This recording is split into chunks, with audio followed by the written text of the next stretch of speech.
మరీ రెచ్చగొడుతున్నారు. మీ అమ్మ పెట్టుకో, కేసు పెట్టుకో. నరుకుతాను ఈ అమ్మ అడ్రస్ తెలుసుకొని వచ్చి. సరే, ఎదురు చూస్తా ఉంటాం మీరు నరుకుతారని చెప్పి. లేరు కదా. అవును. మరి అంటే నేను చెప్పేది దాడి చేయడానికి నువ్వు జర్నలిస్ట్ అయితేంది, నా తొక్క ఏదైతేంది, నీ మీద దాడి చేయడానికి ఓ పెద్ద యుద్ధమే జరగాలి. ఒక కత్తి చాలదా, ఒక గన్ను చాలదా? అదేలే తలవారు తీసుకొని అందరిని భయపెడుతున్నారుగా. అరే భయపెట్టు కాదు, నరుకుతా కూడా. నాకు జర్నలిస్ట్ గాని, ఆడు విఐపి గాని, ఆడు పోలీసోడే గాని బహిరంగ చెప్తున్నా కదా.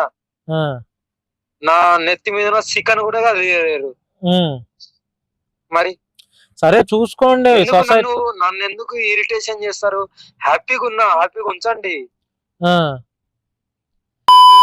నాకు ఎక్కువ రేగిందంటే చాలా దూరం వెళ్తది, గుర్తుపెట్టుకోండి.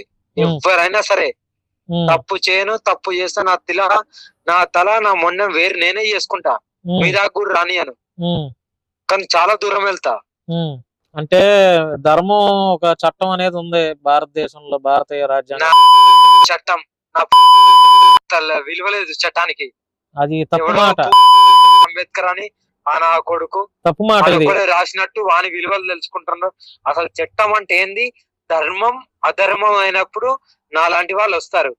అంటే అంబేద్కర్ కూడా మీరు అట్లా అనకూడదు. అమ్మ శక్తి ఉందో, మన అమ్మ గర్భం దాల్చిన అమ్మ, అన్యాయం జరుగుతుందో, స్త్రీ శక్తి అన్యాయం జరిగినప్పుడు అక్కడ నాలాంటి వాళ్ళు ఉంటారు.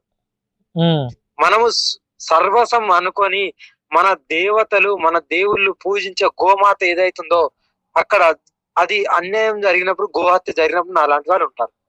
మీరు ఎన్ని మాటలు మాట్లాడినా నేను ఏది అడ్డు చెప్పలేదు, మీ ఇష్టం మీ ప్రకారం చేసుకుంటున్నారు. కానీ అంబేద్కర్ గారిని అయితే అలా అనకూడదు మీరు. ఓకేనా? అంబేద్కర్ అంటే నా రాసుకోండి. తప్పండి, అట్లా అనకూడదు. ఆయన మహానుభావుడు అంబేద్కర్. సరేనా? రాసుకోండి, కేసులు పెట్టుకోండి. నా కొడకల్లారా మంచిగా చెప్తున్నా, ఇంతసేపు శాంతిగా చెప్పాను. రెచ్చగొడుతున్నారు, మరీ రెచ్చగొడుతున్నారు. మీ అమ్మ పెట్టుకో, కేసు పెట్టుకో.